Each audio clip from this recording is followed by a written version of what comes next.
We're going to do things a little bit differently this time. We had a couple of technical issues last time around, and we're so excited about our content that we want to be sure that everybody hears everything perfectly. So in order to make that happen, we are going to be pre-recording parts of the broadcast, but we're all here live. We are listening to everything that comes in. We're keeping an eye on all the questions, and we're going to jump in live for the Q&A afterward. So that said, I'm going to read a forward-looking statement. Which is just that this document contains forward-looking statements about our product direction. The development, release, and timing of any features or functionality described for our products remains at the sole discretion of Storj Labs. The information herein is not a commitment to deliver any material, code, or functionality, and should not be relied upon in making purchase decisions. All along through the broadcast, if you have an also through the live section. If you have any questions, please submit them to us at ask@storj.io. We're watching them as they come in, and we will be responding to them after some of the announcements that you're going to hear next. That said, I'm going to kick it over to our CEO and Executive Chairman, Ben Golub. Ben? Thank you so much. And thank you to all of you for attending this call. And perhaps more importantly, thank you to our community for your continuing support over the years. A few things we'll be covering today. This has been a very exciting year. 2008 was a very exciting year. As you know, we launched the V2 version of our service late 2017. And we saw some very good things when we launched the version 2 of our service. We saw a tremendous growth in the network up to a peak of over 100 petabytes. Deep interest both from the storage node operator community as well as from the customer community. However, as we looked at the V2 network, we saw that it was not exhibiting the behaviors that we wanted it to. It was not as performant as we wanted it to be. It was not as durable as we wanted it to be. And we did not think it fundamentally had the ability to scale to the potential that we saw this network having, which is in the exabyte range. So we took the difficult decision to rebuild our network really from the ground up. That's version 3. Version 3 is now in public alpha, and we're very pleased with the operational results. It is S3 compatible, which means that applications that run in Amazon, AWS, and similar environments can run on version 3 without being modified. It is highly durable, performant, comparable or better than the cloud service offerings out there, and is much more resistant to fraud.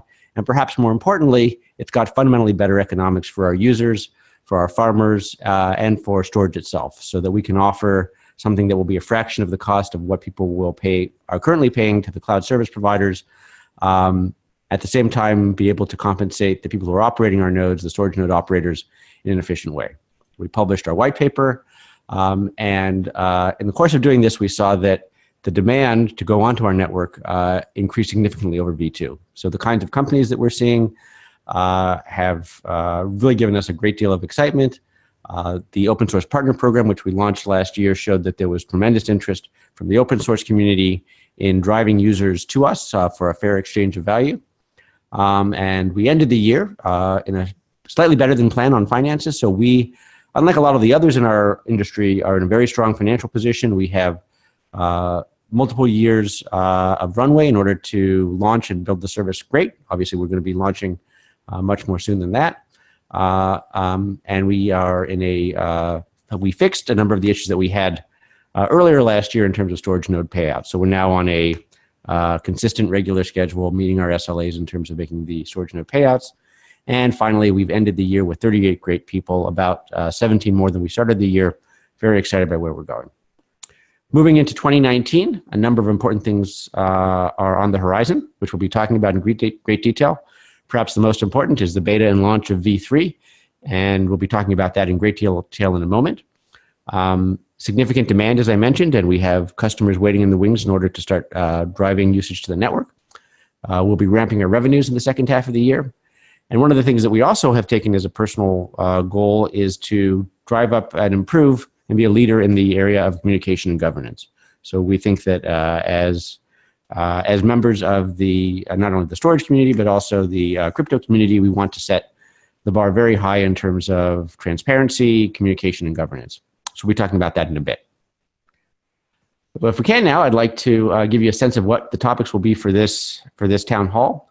We'll start with a V3 update given by JT Olio and Brandon Iglesias. I'll then be going into our token governance policies and practices.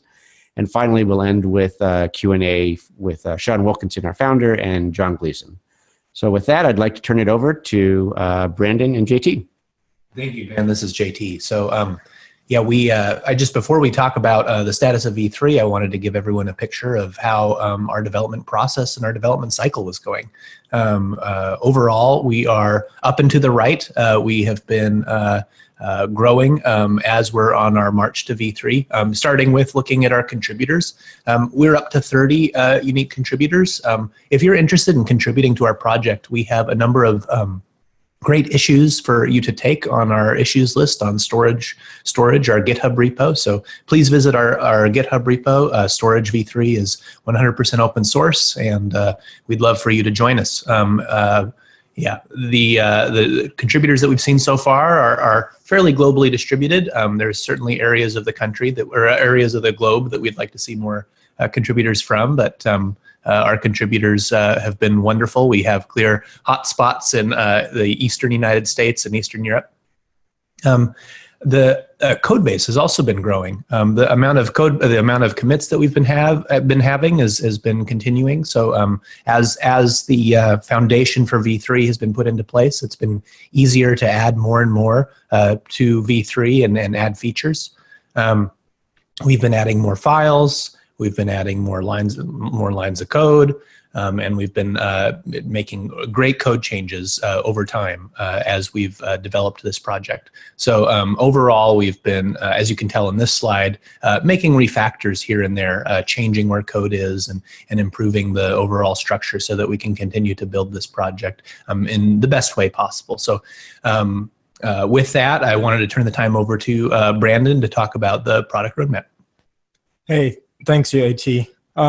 So yeah, we're super excited about how much progress we've made as a team, but we want to make sure that our community understands where our project is going and what our major milestones are. So I'm just going to review those for a second. If you don't already know, we've actually released, we've had 2 releases for the V3 network. The first one was a private partner for alphas, where we started soliciting feedback from our open source partners because they're going to be the ones building against the V3 network, building connectors. Our most recent release was the Sputnik release. This was targeting developers. We made a thing called Captain Planet, which allows you to run a V3 network locally, so you could build applications against the V3 network and test it before you actually launch them to production. This is where we're currently at. Right now, we're working towards the Explorer release. The Explorer release is going to be targeting storage node operators. They're going to be able to join the network, start building a reputation, and also get paid for this. This is how we're going to scale our network's storage capacity. We'll be digging into more details about the Explorer release in a second. So after Explorer, we're going to have Vanguard. This is going to be the alpha where clients start storing data on the V3 network. We'll move on to Beacon after that, which is where we will be implementing macaroons, which will allow us to explicitly share files and folders with other users. This is going to give us a lot of capacity in terms of being flexible as a storage layer. After that, we'll be moving to Pioneer, which is our beta release. This is really where we're going to be finalizing a lot of the pieces in the network, making sure that we have the right level of durability, making sure that we have the right level of uptime, that our network is scalable, that we have enough storage capacity for clients that are going to be coming online during the production release. But before we go to production, since we do have some really amazing open source partners, we're going to be creating a bunch of connectors. So if you start using these connectors, you'll actually be contributing to those open source partners because we'll be sharing some of our revenue with them. And then after that, we'll be into Voyager, which is when Spock gets to Earth, and we'll have SLAs around file durability and uptime. And anyone will be able to join the network as a satellite or a storage node or a client, and it's going to be great. So I'd like to dig into some more details about the Explorer release. The Explorer release, you're going to start seeing invites sent out in the next couple of weeks. Anyone who signed up for the wait list is going to be receiving an invite with an authorization token. And you're going to be able to use this authorization token to get onto the network and create your storage node. This is going to allow you to actually start building your reputation and get paid in the meantime. So if you end up joining the storage network during this Explorer release, we're really looking for feedback. If you find any issues, please post them on GitHub. And if you want to contribute to the project, like JT said, we have lots of issues on GitHub that you could work on. In terms of content for the Explorer release, we're going to have a series of articles being released over the next couple of weeks that are going to detail exactly how you could be a successful storage node operator, things like how to earn a good reputation, how payments work, how to make sure that you're maintaining the right level of uptime that we're looking for. Our V3 network is going to be really reliant on storage nodes being good storage nodes, having a good amount of uptime, and being good actors in the network. And you will be rewarded highly for those actions. So we're going to make sure that you guys understand how you can be successful as storage node operators. So stay tuned for those posts. And now I'm going to hand it back to Ben to talk about token governance. Great. Thank you. Thank you, Brandon. So as I said at the outset, clearly the most important thing that we are doing as a company is building a great storage product, but we also want to be leaders in governance and transparency. Over the month of December, you may have seen a number of posts from Storj about our governance practices and our policies. To give you a quick update on that, these cover a number of different areas. First of all, in terms of people, we've hired 2 people who are external to the company in order to make sure that we have proper oversight. This includes an external chief compliance officer, and we've created an external board that is largely independent from Storj Inc. And we'll be announcing next week one of the great new additions we've made to that board, a person with a great deal of legal and regulatory depth. We've formalized our communication cadence. So on a quarterly basis, we have this town hall. We put out our quarterly token report, which shows exactly where the tokens are and where they've gone and where they're staying, and communications to our shareholders.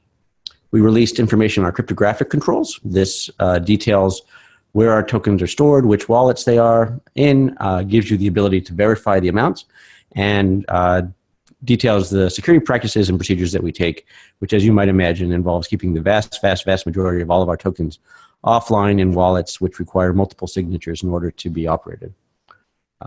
We also produced our first token report, and we'll be talking about it, giving an updated version today. But this again outlines where the balances of storage are, how much is in circulation, and how the storage is being used. Today, we're also announcing our insider trading policy. Obviously, the regulatory environment around cryptocurrencies and tokens is not entirely settled. We wanted to get ahead of the curve. So while we take no point of view on what the proper governance or regulatory environment should be, we wanted to make sure that we also put in place things like restrictions on trading and storage by Storj Inc. Insiders, which includes quiet periods and review by the Chief Compliance Officer. And finally, for the vast majority of the storage tokens, which are the 245 million that are currently in Timelock, we've shifted from having those relocked for 6 months, every 6 months, to a rolling 8 quarters, which we think both increases visibility and increases predictability about storage volumes. So let me go into the token balances and flows report in a bit. This has been updated from the version which we gave in November. As you can see, it sort of breaks it down into 3 major areas: the tokens that were sold in the token sale, the tokens that have been used to convert our old token, which was SJCX, and finally what's being used in operations. So we'll start with what happened in the token sale. That obviously hasn't changed since token sale. Approximately 72.2 were directly sold, 2.9 were provided to the service providers in the token sale, and precisely 0 were given to Storj employees for use in buying Lamborghinis. The only Lamborghinis we have in Storj are Hot Wheels. We spent $3 on them, but we're otherwise 75.1 million of Storj comes from the token sale. In addition, we set up a reserve to convert our old counterparty token, SJCX. We set aside a reserve of 50.1. All but about 6.9 of that has been converted at this point. And then finally, we get to storage operations, which is where the bulk of the flows will be coming from here on out. Since the sale, we've had a net outflow of approximately 2.8. million storage tokens to the storage node operators, another 1.5 million to community members in terms of payments we provided them. We did a one-time SJCX conversion outside of the converter for 0.5, and then we've implemented a bonus program for people with inside of storage, which ties a portion of their compensation to achievement of network milestones, which was 1.6. So a total of 6.4 million storage has been used in operation, reducing our operating reserves by that amount. At this point now, what you can see is that there's approximately 48.4 million storage in our operating reserves, primarily in a offline cold wallet, and then 245 million in long-term lockup. And the total circulating supply at this point is 125 million storage. And all of these numbers should be verifiable through the detailed addresses we provide. I also want to delve into the biggest block of tokens, which is the 245 million tokens that are in Timelock. Again, our previous practice was to relock those 245 million for 6 months at a time.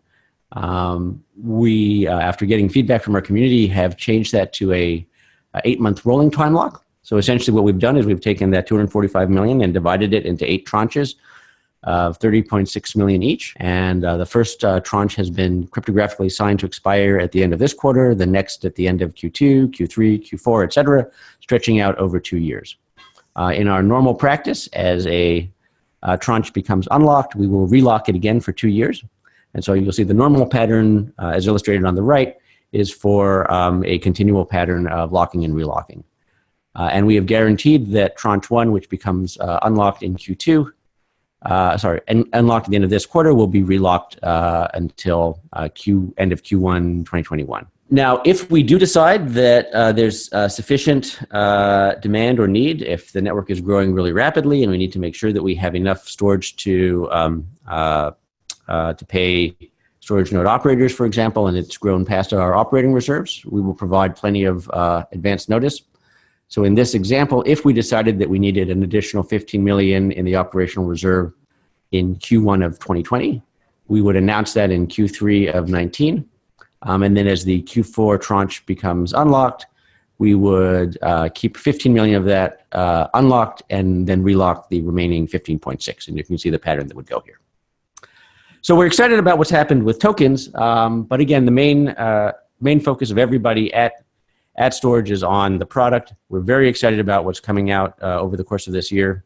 As you heard from Brandon, we're trying to be deliberate this time. As a storage operator, we know that the most important thing that we can do is provide a performant, durable, reliable service for our users. If we do that, the network will grow, and we'll be able to support a large community of users and storage node operators and partners. So looking forward to the things that are coming down the pike. And with that, let's open it up for questions.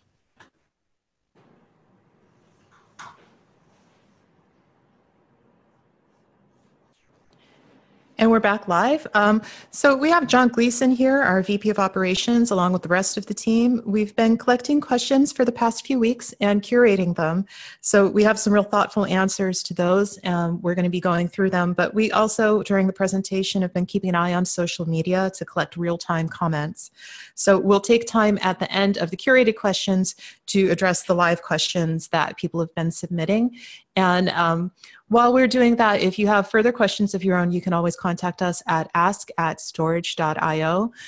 You'll see the link for that down at the bottom of the screen. So just drop us an email if there's anything that you'd like to talk about. I'm going to kick off with the first question, which is one that a lot of us have been curious about. And that is, what is the estimated V3 release date? John Gleason, would you like to take that question? Absolutely. It's one of my favorite questions as well, because it's one that I ask JT about every 15 minutes. True. But I did a blog post a couple of weeks ago that sort of laid out the cadence and order and rough timeline for the releases coming up. And so our series of releases are very strategic in terms of being able to grow a better supply and a strong, reliable supply of storage for our later beta and of course production releases. And so just a quick refresher, we'll be launching our Explorer release, which is the public alpha for storage node operators very soon. So that'll be this quarter. And late this quarter, early the next quarter, the second public alpha that we'll release will be for people who actually want to store data on the platform. And so that's our Voyager release. And with that, our developer community will be able to access API credentials and upload and download data. It's still an alpha, and so it's subject to all of the rules that we have with our alpha releases. But very quickly thereafter that, we'll get to beta between late Q2, early Q3, and rapidly getting to beta. To alpha as we up our SLAs and the performance, and they reach the targets that we feel comfortable with for customers storing data. So we're right up on it. This year's going to be an exciting year for us with the release of V3, and personally, I can't wait. Great, thank you. So the next question is also for you, and that is, what data points do you have that outline user adoption?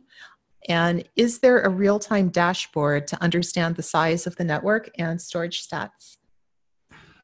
So we don't have the real-time dashboard exposed to the public today, and largely in terms of V3, we grew that to about 150 petabytes last year at its maximum size. And oh, I'm sorry, V2, yes, people are shaking their fingers. No, V2, sir, that is correct, yes. So we grew it to about 150 petabytes for V2, and we realized some. I'm sure we've covered this a number of times, but there were some issues in the architecture in terms of scale, and so we froze new user adoption on that one. And now with V3, with the release cadence coming, we have a fairly sizable wait list for both developer accounts and people looking to share storage on the V3 network.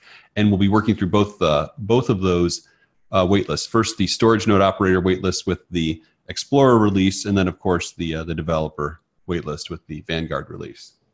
And as we move through the roadmap of 2019, we'll be extremely transparent in terms of providing greater visibility, both for developers and storage node operators, into the activity and health of the network. Great, thank you for outlining that. I'm going to move ahead to the next question, which is, let's see here.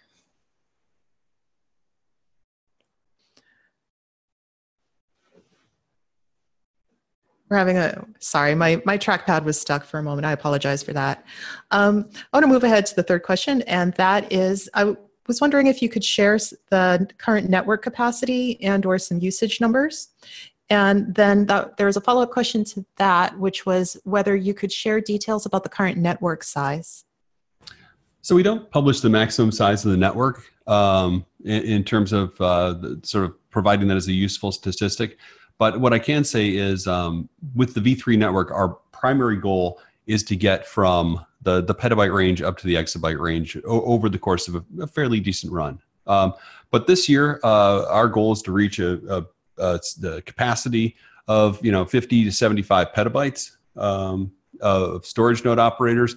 And as we go through starting with the public alpha for Explorer for our storage node operators, we will actually be compensating all of the farmers from that release forward on V3. And so even though we don't have the paying customers released yet, we will be compensating the farmers for helping us grow reliable storage. Because again, I think we've said this a number of times, but the most important thing for us is storage node operators who join the network and who stay in here for the long term. And it's those long-term relationships that we want to grow, because there are all kinds of good things for the network. But also, we want to make sure it's mutually beneficial for both us and the storage node operators. And if we get that relationship right, the network becomes awesome for developers. Okay, great. So moving on to the next question then. This one involves Ethereum. So we have someone who is wondering, where can I find the Ethereum address where I can see storage token transfers to community members? I'm looking to understand and hopefully quantify the storage user adoption, and was going to use the number and volume of token transfer transactions as variables for the quantification formula.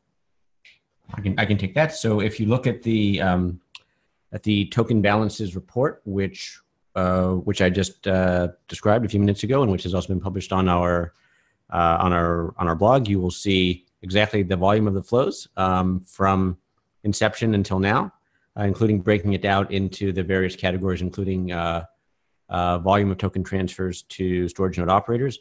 We've also provided the addresses for all of our major wallets, and so you can look at that to both verify the reserves of tokens as well as the volume of transfers. Great, thank you. I also wanted to throw out there for anyone who is watching us live on YouTube, if you're having any issues with the video, we got a tip from one of the viewers that just refreshing the window might help if you're seeing that the video is doing anything funky while you're watching. So give that a shot if you're having any issues with the transmission. That said, I'm going to move ahead to the next question. And I think this is probably one for you, John Gleason, which is how do storage token payments work on the network? So storage token payments is one of those topics that's also near and dear to my heart. Last year we had some really interesting challenges when it came to payments at scale. At times we were north of 10% of the traffic on the Ethereum network. We were processing massive volumes of transactions, and we learned a lot from that process. And so if you're interested in learning sort of the mechanics of how it works, I'd point you to the white paper. And there's actually a section 4.16 on the new white paper. It's really, really long, so I won't make you read through the whole thing. Just jump to 4.16 there, and that kind of outlines how we do it. But we've really established an expertise in terms of handling blockchain payment transactions at massive scale. And if you also take a look at our blog, you'll see that our CTO, Philip Hutchins, shared some of the information and experience that's gone into building that expertise. Yeah, you find out a lot of things when you're trying to process hundreds and hundreds of thousands of Ethereum payments with an ERC20 compatible token. It's fascinating. Great, thank you. Moving ahead, we have a question about why would you need to use the Ethereum blockchain for payments? Why not just pay people in USD? Yeah. Okay, I see a few people that could address that. Really, Everyone's making eye contact here. Right. Well, absolutely. We designed our network so that it could use things other than cryptocurrencies. If you read our white paper, you'll see the line that says we've designed this so that it could work even with the physical transfer of live goats.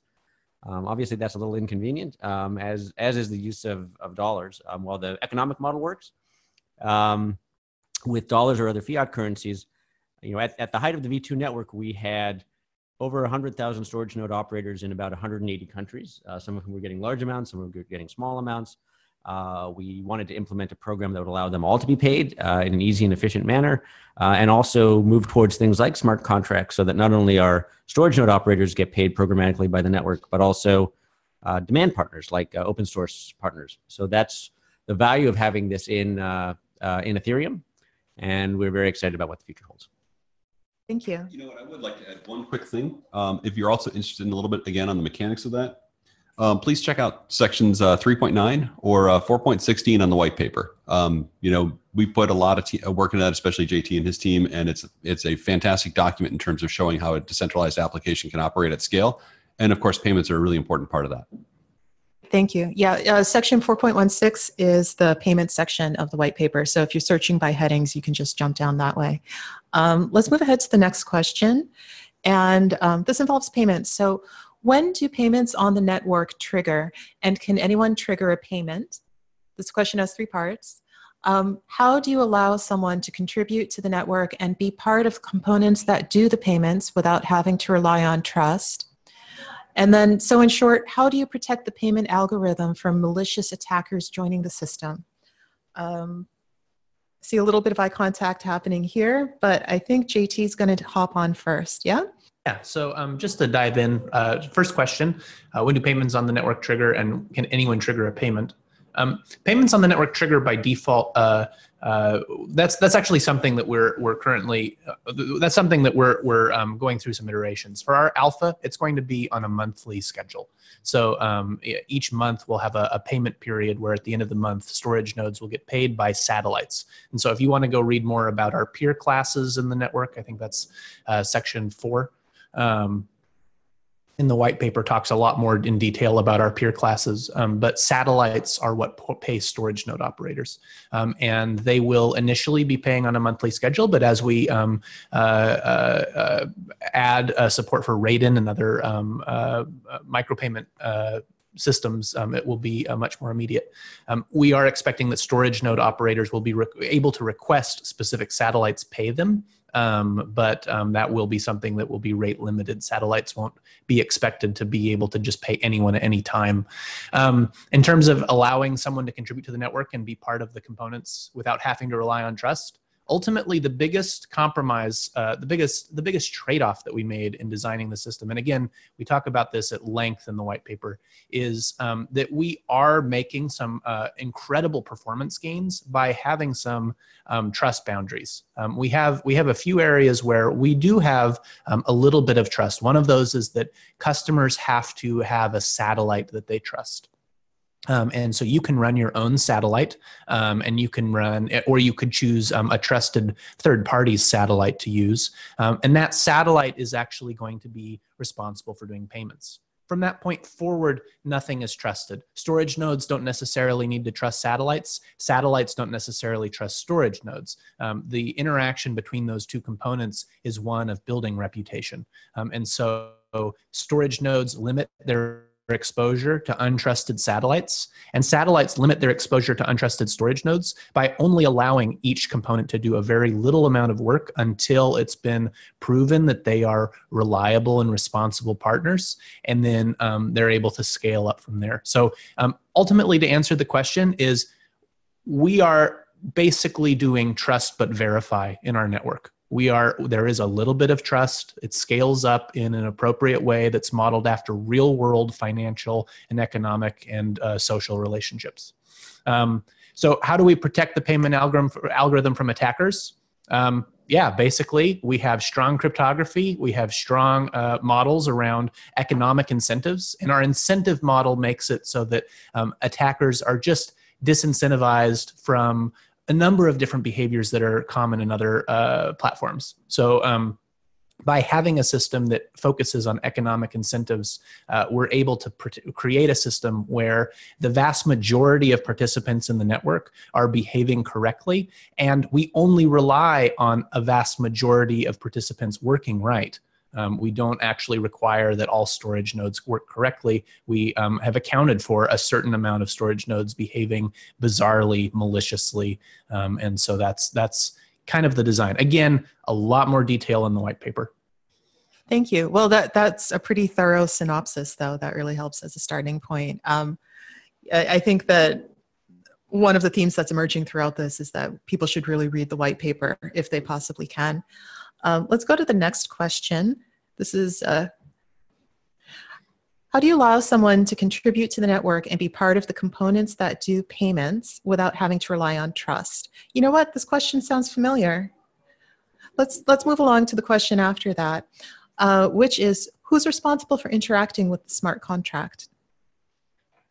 Well, we've published a number of articles attempting to increase our transparency around our token governance and our practices in that regard. But one of the pieces of information that we don't release is the names of the individuals who actually interact with the smart contracts. And it's really not a matter of decreased transparency as much as it's just simply just security and best practices in the industry. But by publishing all of the other policies and trying to explain how we have good practices and repeatable processes around these things, we hope we give the communities enough information so that they can kind of trust that we're doing the right thing with our tokens. Thank you very much. I have a question that I'm going to give to JT, and that's, what's the status of the client bindings and client libraries? What are the plans, and which languages will be supported upfront? That's a great question. So the current client bindings and client libraries that have been available on GitHub are for our V2 network. And right now, the V2 code base is deprecated as we move towards V3. The goal for V3 is to be as backwards compatible as possible with the V2 libraries. And again, a big asterisk there is as possible. for V3, we shared our roadmap. Brandon talked a little bit about the roadmap a little bit earlier in the town hall. And in our one of the releases, I think it's the client, the Vanguard release, we will be releasing our first draft of the new LibUplink, which will be essentially the new V3 version of libstorage. And LibUplink will be initially in Go, and then we will be rapidly writing client binding library bindings for other languages as they're requested, basically in the order of the volume in which they're requested. Go allows for great bindings to C, so that will probably be one of the first. But then from there, it's a great jump off point to all the other languages. Ultimately, we're interested in help, in assistance from people and helping these libraries. If a third-party client binding library is enough high quality, we can promote it to an official binding. But initially, it will be Go. It should be something that we release by the time we do our Vanguard release. It's certainly something we're thinking about right now, but we don't have committed to the repo yet. Okay, thanks. I'm going to go to the next question. Oh, okay. So I'd like to help develop a .NET wrapper for LibUplink stuff if it's not in your scope. Help a lot to have at least a very basic first version of the Go LibUplink available. Maybe just get a get timestamp function or a ping. With this ready, I could start trying different ways to wrap the Go functions for C#.NET. Is it possible to get this? It is possible to get this once we get to our tardigrade or our Vanguard release. In terms of getting something a little bit more basic, ready to go prior to that. Certainly, the biggest hurdle to overcome is going to be writing bindings for any Go library to .NET. So as long as you are able to write bindings for any Go library, there's a number of Go libraries to choose from to .NET, then you've done 95% of the work that's left to do for getting our hopefully very straightforward LibUplink connected to .NET. Yeah, that would be a great thing to start with. Okay, thank you. So one of the things quickly to add there, if you are interested in that, please join Rocket Chat, or if you're joined already, hop on the dev channel, and that's where you can interact directly with people who can point you in the right direction for the resources that you'll need. Yeah, and you can always check out our GitHub as well. So let's go to the next one. So JT, do you have more detailed API specifications for LibUplink and the surrounding functions like create user, etc.? If not, when will you be ready to share more details?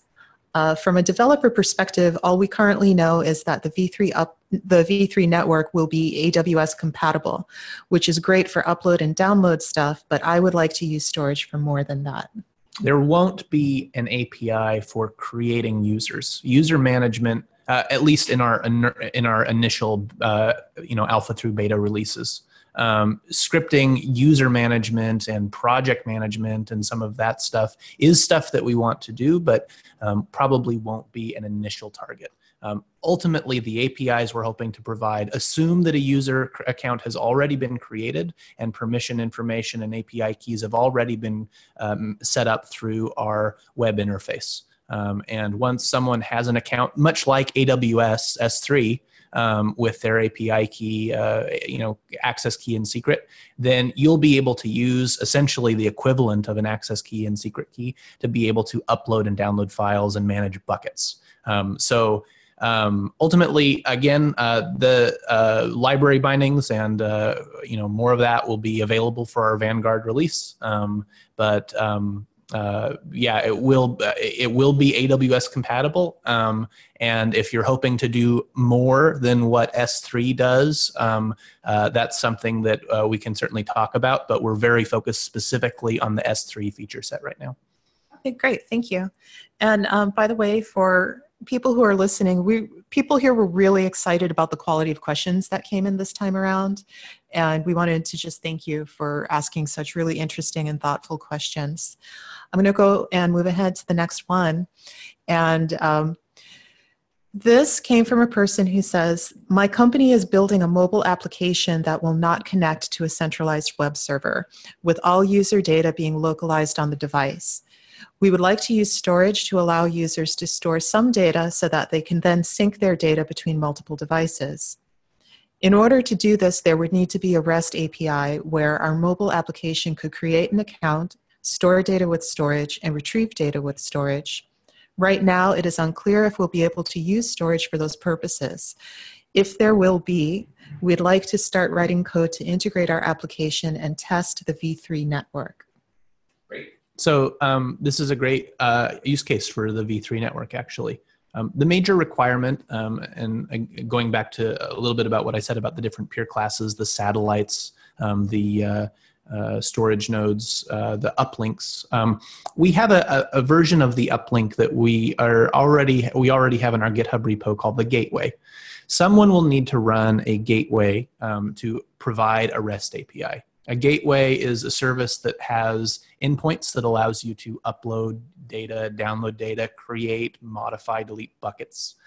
It doesn't allow you to create and modify user accounts or access information, but it does allow you to manage your storage account. And so that REST service is something that needs to be run somewhere. It doesn't need to necessarily be run on your servers, but your company would need an account on a satellite, either run by you or run by a trusted third party.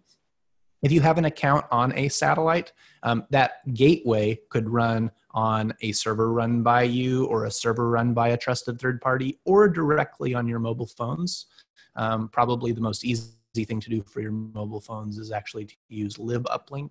But that's kind of the overall high level of how that would work. Great, thanks. Let's keep moving ahead. And the next question is, what are some of the headwinds you see for storage in the foreseeable future? Yes, I'll start. Well, I mean, I think we are overall very optimistic about what lies ahead. We also know are realistic about what it is that we need to do. One of the really exciting things that we've seen is that there's simply a tremendous growth in the need for storage, demand for storage. You know, the world created enough data this past year to fill a stack of CD-ROMs to Mars and back. And that doubles every year. And we've had tons of customer interest, which is a great thing. So we know that what we're offering has a need in the marketplace. We know that we can offer it economically. And we're very confident with what we've seen with V3 that we'll be able to do it in a performant and secure and reliable and durable manner. You know, I think the challenges that we need to do is make sure that we deliver on that promise. We make sure that we do a good job of balancing offering something which is economically attractive for users, economically attractive for the storage node operators and community members, and still leaves enough over for us to run a successful company. We think we can do that, and we're not particularly worried about fluctuations in the crypto market or internal operations or our financial strength, which is a nice place to be as a startup. That's great. John Gleason, do you have anything to add to that? Yeah, I think one of the advantages we have is we run the largest decentralized storage network in the world for a year and a half, and we experienced all the headwinds in that endeavor. And I would say that you know, based on those learnings, what we can expect is, you know, we've got most of those behind us, and what I'm foreseeing as primary headwinds are, you know, the throngs of customers who are trying to give us hugs and high fives every time we try to walk in the office. But other than that, I think we're probably in pretty good shape. You can read more about our headwinds in section 9 of our white paper. Thanks. Okay, so let's keep moving. And so someone out there would like to know, are there any current marketing initiatives that you can tell us about? Yeah, great question. 2019 is going to be a wonderful year. And by the way, this is John Sanderson, our Vice President of Marketing speaking. Hello, everybody. It's going to be a great year. We're really excited about having a product to launch that we're going to be production ready, and the efforts that we're going to do to help drive awareness of that product extends kind of in several different places. One, we believe highly in supporting community from the bottom up. We want to drive as much interest at the guerrilla level, being engaged in meetups, learning how people think about our products, getting feedback from them, making sure that they're useful for the products they want to build in the future. So what we're going to be launching this year is going to be heavy engaged meetup program, and we would love for our community to be involved in helping us find places that they think that would be relevant, including engaging our community and helping them find opportunities for us to have good content, sponsor a meetup that they're part of, and maybe turn them into evangelists for us. We're also going to be relaunching our bounty program to help improve our products. We're going to be sponsoring several large conferences, including helping continue to extend ourselves as a thought leader. For those who don't know, last year we sponsored the Open Source Summit and launched our Open Source Partner Program, which John Gleason and Ben have mentioned before, but we are working with a lot of these wonderful partners to help drive awareness of our products, and as a connector with them, share revenue with those open source companies. And as well, we'll continue to make sure we have really high quality products, documentation, user experience, and really ensure that that product works well enough that we can then turn around and offer an incentive program. We're launching a referral program this year for those of us who are looking for a discount or credits back on their account for their storage by referring other people into and their friends into our products. So one thing we'll have is a community page as well as an events page for everyone to see what our activities are going to be. And then if they have any more questions or suggestions for us, please join our community and start suggesting them. Great, thank you. All right, let's keep going. And we've got a question here. I created an account a while ago, but never activated it. I'd like to activate it now, but my token has expired. Is it possible to be sent another activation link for the account associated with my email address? Well, the answer to this one is unfortunately no. With the V2 network, to be absolutely secure with our existing customer base, we ended up throttling new user signups. And so we aren't adding any new users to the V2 network, but all is not lost. You can join the waitlist for the V3 network. And as we get to the Vanguard release, you will be able to start working on the V3 network and kicking the tires on that. And hopefully we'll march rapidly towards a production environment where you'll be able to take advantage of the benefits of distributed and decentralized storage. Great, thanks. So that was actually our last pre-collected question. So that brings us to the end of the curated questions, but we have some more questions that came in during the earlier portions of the presentation. So we're going to shift gears a little and be answering those questions, kind of zipping through those and making sure that we cover as much as we can. I'm going to pull up the first question now and direct it towards John Gleason, our Vice President of Operations. And the question is, how many petabytes of data are stored on the storage network? Yeah, so it's similar to a question we got earlier, but yeah, with the V2 network, we scaled up to about 150 petabytes at its maximum size. And since that time, we sort of throttled the new user data on there. With the upcoming V3 network, our goal again is to get to a capacity of around 75 petabytes by the end of 2019. And so that's largely what we're looking for in terms of growth plans there. We don't publish the size of the network numbers today, but what we do anticipate is more transparency in terms of network volumes and transactions via dashboards in the future. Okay, great. That's really informative. We have another question that came in, and it's similar to one of our curated questions, but maybe slightly more nuanced, which is, what setbacks did the bear market bring for storage, and what's storage done to overcome them? Ben, would you like to address that? Sure. I think the short answer is that it's affected us much less than many of the others in the crypto industry. As we're fond of saying, we're building a long-term, sustainable, decentralized storage business first. We're a blockchain technology company distant second, and a company that has a token far distant third from that. So a few concrete examples of that. First of all, a number of the companies that you may have been hearing about in the news who've had difficulties after they did their token sales, they kept all of the proceeds in Bitcoin or Ethereum. We did not do that. We converted the vast majority to cash, and we were sort of disciplined about selling Bitcoin and Ethereum along the way, so that we actually have more in our bank accounts than we started with after the token sale, even after funding our business. So we're in a strong position financially. But more importantly, we've designed our network so it is not dependent on the price being at any level, or frankly, even dependent on the price being stable.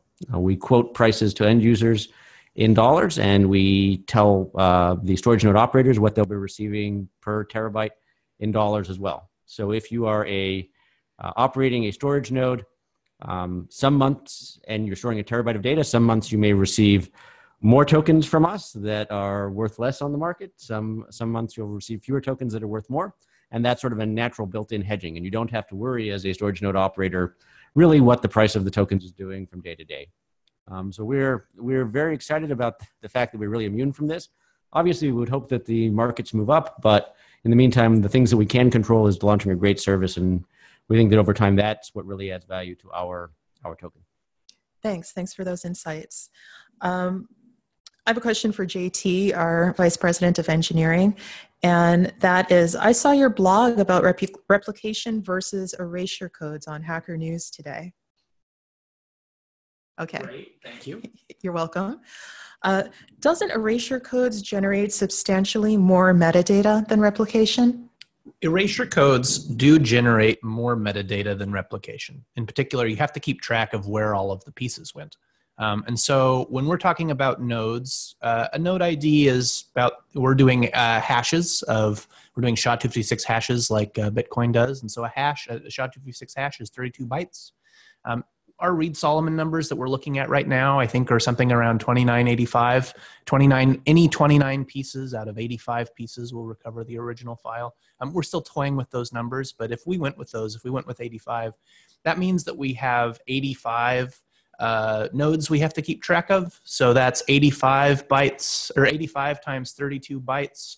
That's, you know, still nothing.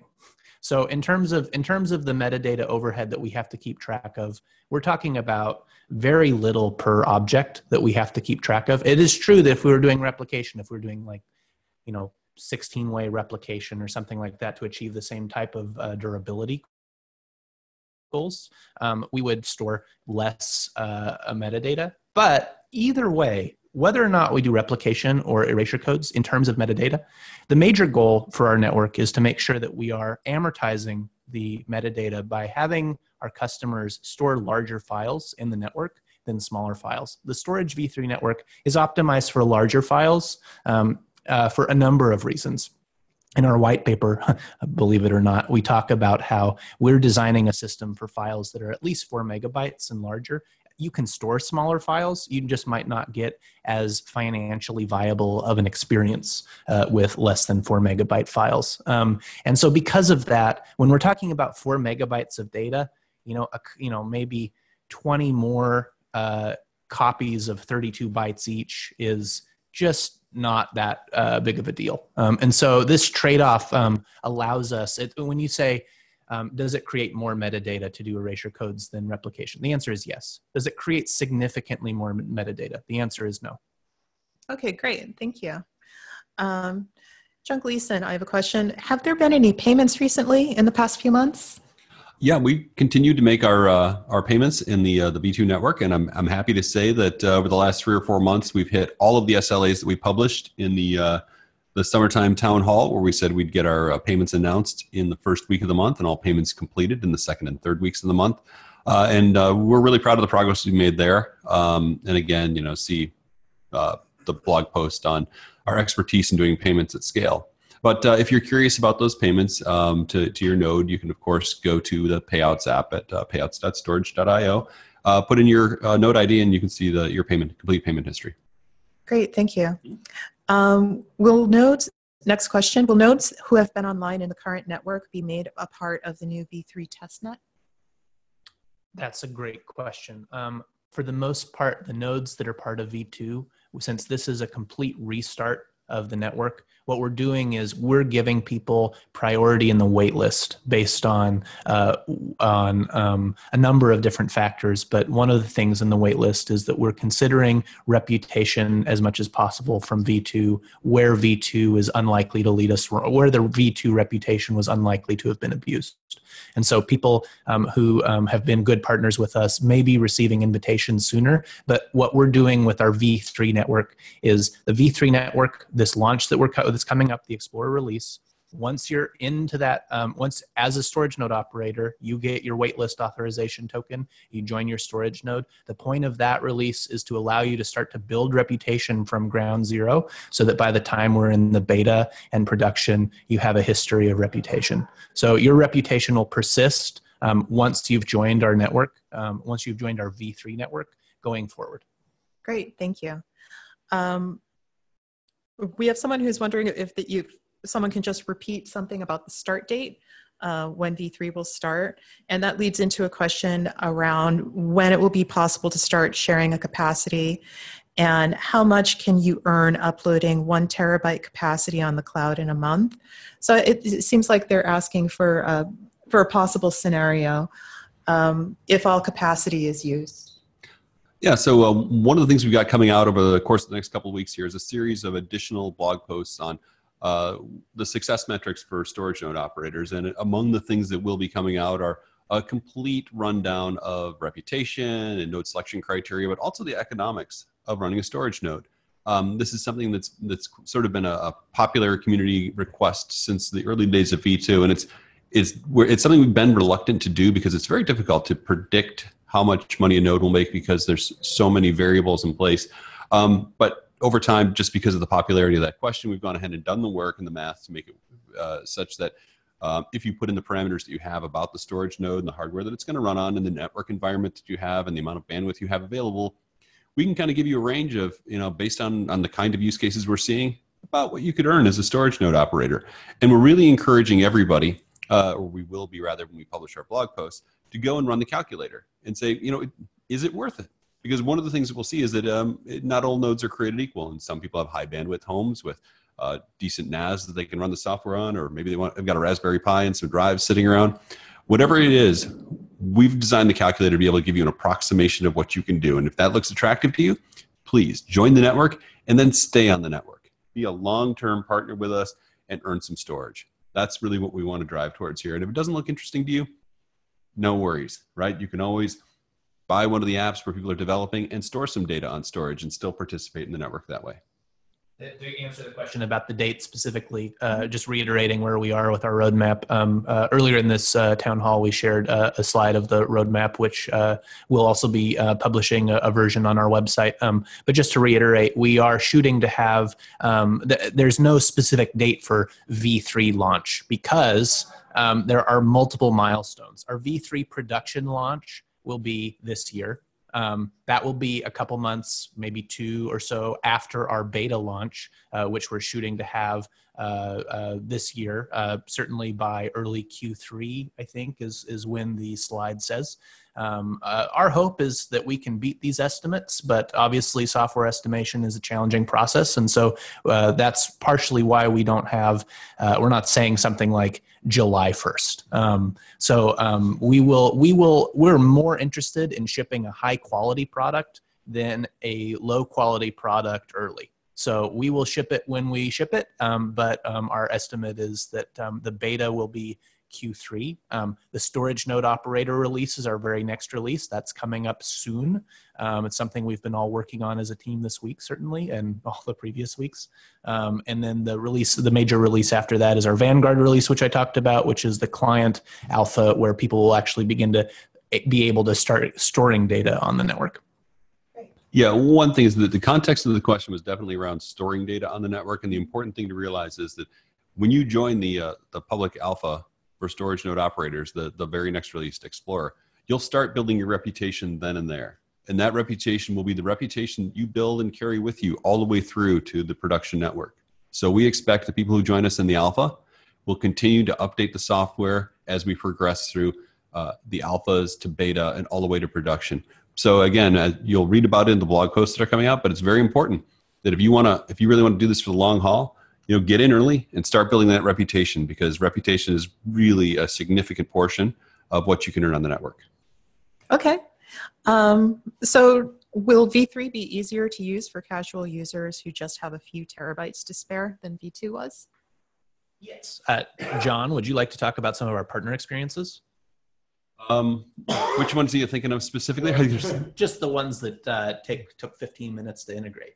Oh yeah, those good ones. Yeah, so here's what I will tell you. V3 is amazing. We've run a private alpha now for about, 4 months. And that private alpha was impressive from one perspective, that to integrate a connector to our application. Some of them have done it on their own with no help from us in a couple hours. And I think the most it's taken was about 3 days for a fairly complicated application. So in terms of integration, like it's super easy. Like it's like nothing I've ever seen. And so based on a lot of the customer interactions that we're seeing now, yes. Now you're thinking of, oh yeah, piece of cake.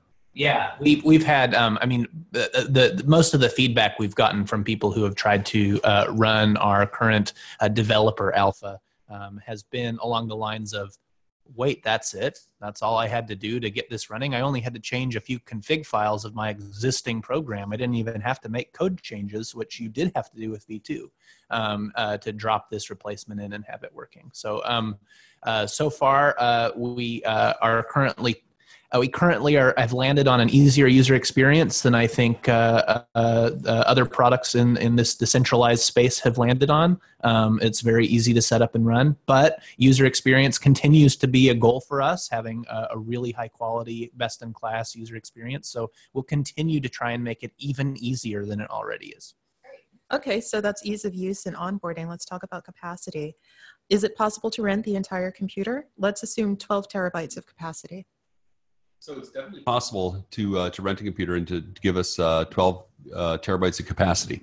A couple of things to realize about that. One, we're just starting up the network early on. And I think one of the things that we do want to encourage our node operators to understand is that as you're joining the network, as you're adding capacity, at least the initial stages, we're going to be metering that pretty closely because we don't want to have too much supply and not enough demand, or we want to get to the stage where we have a healthy balance. And so you may not see that entire 12 terabytes fill up immediately.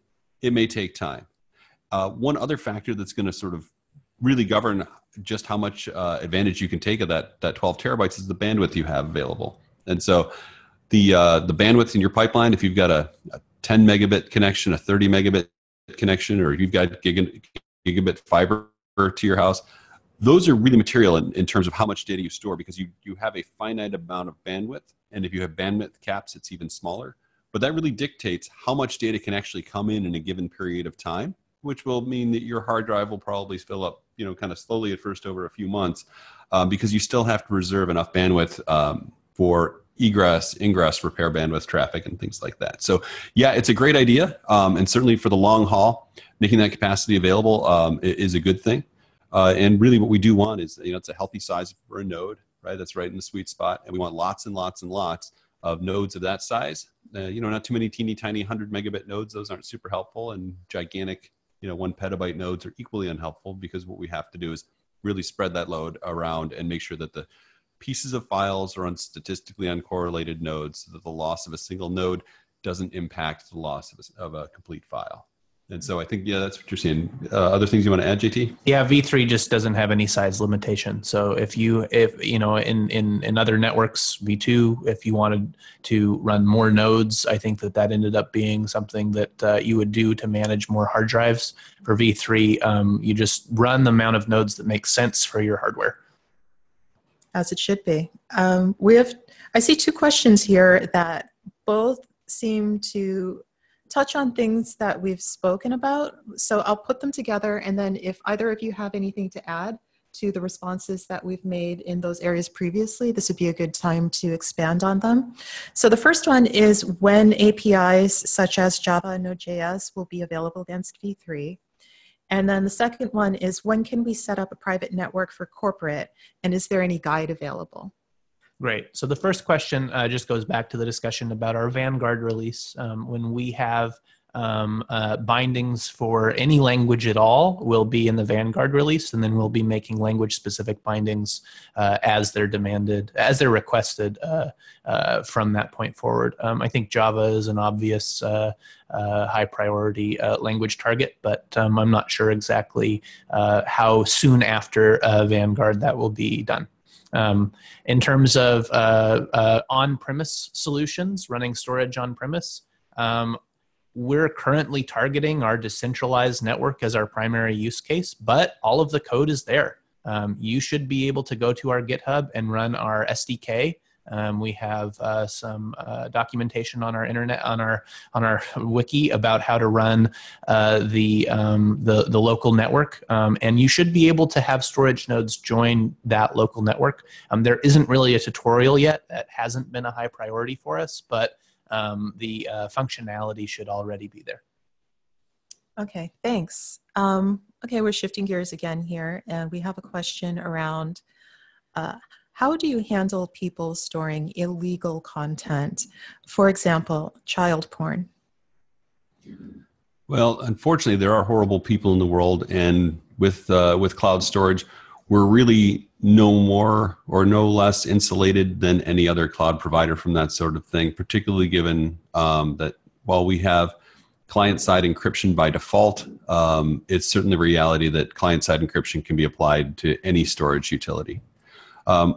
Our best defense against that, of course, is publishing policies and terms and conditions that allow us to make sure that we can prevent that sort of thing if we and of course our takedown policy is if someone can identify a hash of a file piece, we can derive the remaining pieces and take them down. Unfortunately, we do not have the client side.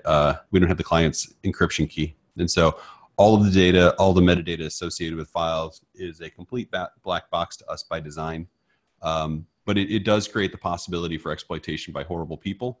And the best things that we can do are look for healthy partner relationships that drive high utilization of quality data. And as customers come online in the future, I think what they'll see is when they work with storage tardigrade branded satellites, those are satellites where the most protections are in place and where we are actively and aggressively selling to customers who have genuine business data with real needs that support open source projects and other production quality data. Okay, thank you very much. I think this next question is one that we can talk about with Ben Golub, our interim CEO and executive chairman, and also John Gleason, again, Vice President of Operations. And that's, what's the business model focus for Storj, the company, once the network is operational? Sure. So the basic business model for Storj, the company, and for the network is largely the same. We make a highly performant, highly durable storage service available, cloud service available at a fraction of the cost of the large service providers. We've designed our network so that, for every dollar that comes in, something less than $1 goes out, but still an economically attractive amount to compensate people who are operating our storage nodes. We are set up so that we have we've talked about this, a brand called Tardigrade, which is a curated network where we will be offering on top of everything else, service level agreements and curated experience so that for both the storage node operators who join the Tardigrade network as well as the customers who store data on that network, they have a high degree of confidence and an SLA around things like performance and durability and payment timing, et cetera. Okay, great. Thank you. We have a question about when storage node operators join the V3 network, which operating system binaries will be available for download from GitHub? Did you say beta or alpha? They did not specify. They just said when they join the V3 network. When they join the V3 network, yeah. So it definitely matters when they're joining. Our long-term goal for storage node operators and our desired intended user experience is clearly documented, very best-in-class support for people installing the storage node operator software on Windows, Linux, Mac, x86, AMD 64, ARM, ARM 64, all the, as many different builds and operating systems and architectures as we can support so that people can install the storage node operator software on their Windows computer, on their QNAP, on their Raspberry Pi. We want to support a wide range of systems. Ultimately, for the alpha that's coming up just very soon here, that release, we are probably going to target a Docker container that has support for AMD 64 and maybe ARM. And so that should, if someone has Docker installed on Windows or Mac, should work. But that's certainly just a way for us to cut some corners for getting this initial release out as quickly as possible into the hands of our storage node operators. So we realize that that makes it a little bit more complicated for people who don't already have Docker installed, which you should install. But we'll be targeting as many architectures with as smooth of a native install experience as possible for our later releases. Okay, thanks. This is a really interesting question, and it's a little bit more use casey than some of the other questions that we've had. We're building an application targeted at PC gamers and other users that have powerful PCs. Our vision is to monetize their idle resources such as storage. We're focused on building the UI, UX, and incentivize model. Would it be possible to implement a storage module in our application such that users could offer their storage? Yes. Great. And I would say absolutely we want to encourage partners to do that.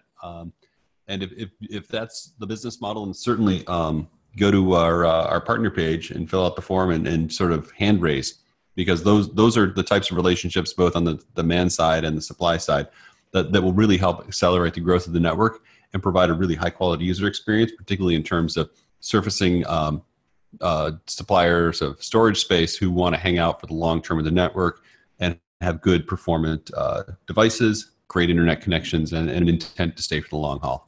The next step is definitely to reach out to us on our partner page. Yep. Yes, absolutely. This next one is a bit of a question and a bit of a comment because it looks like they're making a suggestion.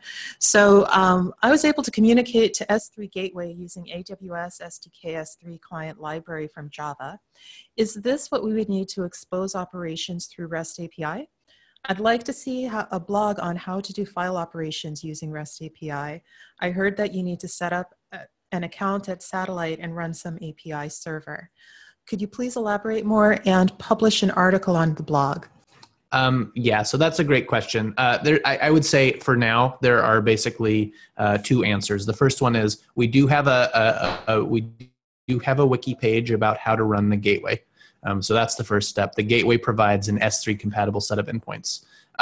We will, once again, for our Vanguard release, be having more support for libraries and documentation for how to use the software as a customer. Right now, our current release is ruthlessly focused on providing the best initial experience we can for storage node operators. And so we're not really focusing on the client use case publicly yet.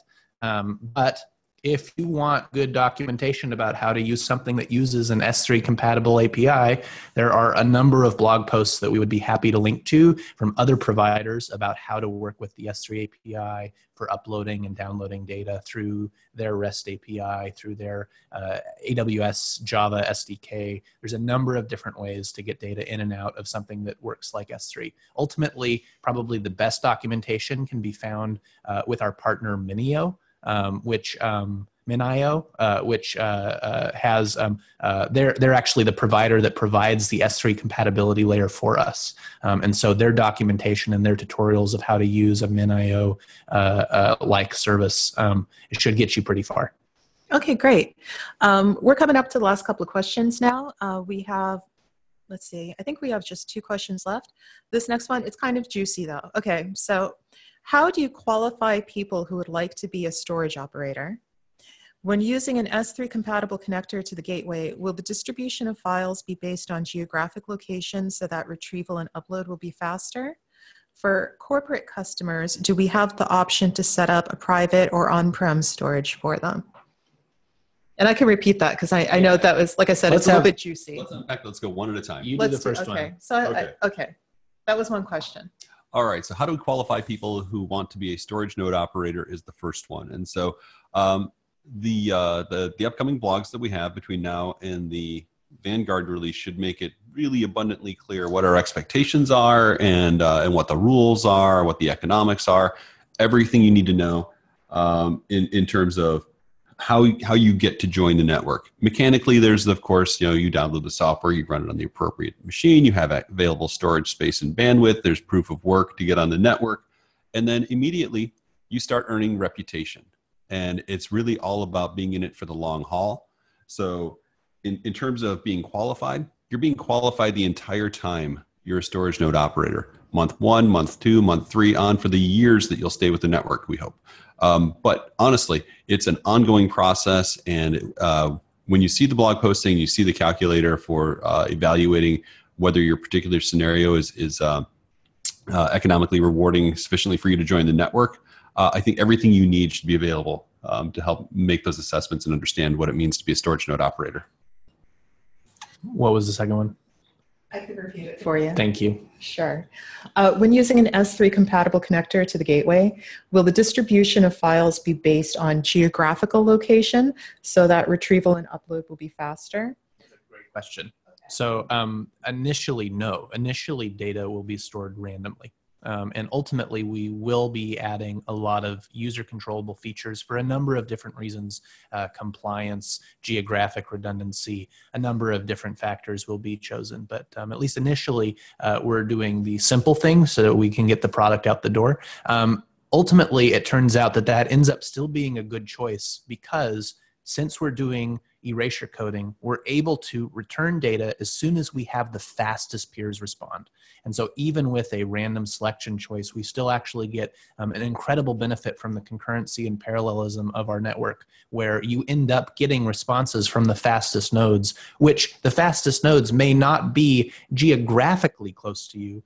They may be the ones that are the fewest network hops away. So choosing nodes based on ping time might actually make more sense in a lot of cases, which ultimately, again, we're going to continue to work on and improve throughout our releases. But the short-term solution is a simple, straightforward, and yet fairly powerful approach that I think people will be really happy with.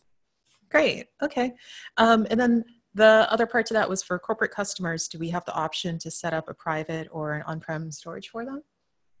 So that's a really great opportunity and use case. And if you want to find out more about it, I would encourage you to go to the partners page and sort of fill out the form and hit save, and we'll reach out to you. As an open source project, our initial focus is really building on the network effects and building a gigantic, successful, performant, and secure public cloud alternative. But we recognize that there are a number of corporate network use cases. Some of those will be supported by some of the features that JT was focusing on in terms of node selection, right? If I can select only my nodes and so forth. But there are also other implementation patterns that might meet the use case need. And in addition, if you are thinking of approaching us as a systems integrator to provide that kind of service, please, again, we're looking not only for the customers who want to store the data that way, but also for potential partners who can do those implementations. Because again, we are the platform upon which the applications get built, and we need those partners to build those applications. Okay, thanks. JT, could you just reiterate, we have a question from YouTube. What will the maximum file size per node be? There is not a maximum file size per node. One of the things that our V3 architecture does is it segments files before it does any further Reed-Solomon encoding or anything like that. And so we do have a maximum segment size that we use in terms of configuration. So you may end up reading or hearing about our maximum segment size, but that actually doesn't mean that there's a maximum file size. All that means is that there will be more segments per file. Nodes are selected per segment. And what this means is if we have thousands of nodes that have 100 megabytes of free space and someone wants to upload a gigabyte file, that's no problem. We'll be able to store that 1 gigabyte file across all of our nodes. So the data, the node usage scales up essentially per byte because of our segmenting approach without establishing any kind of limitations on maximum file size. Yeah, and I think it's really worthwhile to point back to two resources for that. So one of them is, of course, the white paper, because the white paper has an exhausting amount of information about erasure coding, more probably than you would ever want to know, certainly more than I wanted to know. But also, we just published a blog post on sort of a related topic comparing erasure coding with the combination of erasure coding plus replication.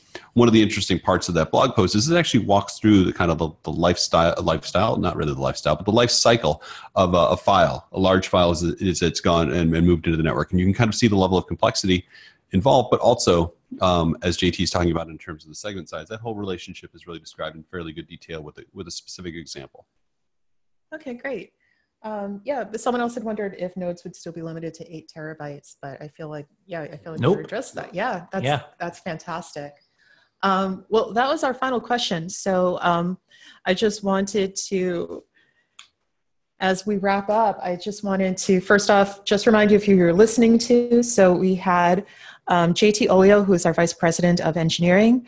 We had John Gleason, who's our Vice President of Operations. My name is Jocelyn Matthews. I'm the Community Manager for Storj. And of course, we had Ben Golub, who is our Interim CEO and Executive Chairman. We are going to be putting this video up on YouTube. So if there are parts you'd like to review, you're always welcome to come back. I wanted to say, first off, we're really excited about our 2018 achievements. We're really looking forward to 2019. It's going to be a really, really exciting year at Storj. We would like to have all of you involved. So if you're a developer building on top of Storj, let us hear what you're doing.